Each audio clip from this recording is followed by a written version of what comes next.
Hello বন্ধুরা, আজকের দিনটা শুরু হয়েছিল আমার মায়ের নাইট ডিউটি শেষ দিয়ে।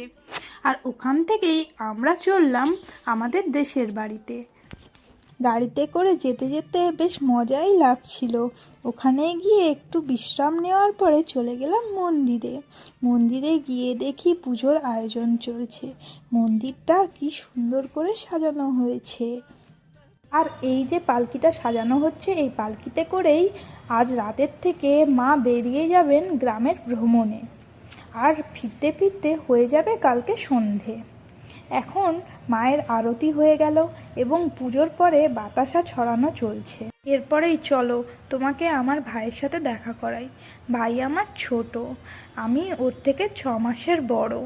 তো দিদি, আমাকে দিদি বলে যদিও ডাকেনি এখনো পর্যন্ত। আমার দেখা হওয়ার পরে আবার বাইরে চলে এসেছি। কত ঢাক বাজছে, একটু ভয় ভয়ও লাগছে, কারণ এত আওয়াজের মধ্যে তো আমি কখনো এর আগে থাকিনি। তাই বাবা আমাকে আদর খাচ্ছে এবং ভয় কাটানোর চেষ্টা করছে। চারিদিকে কত আলো।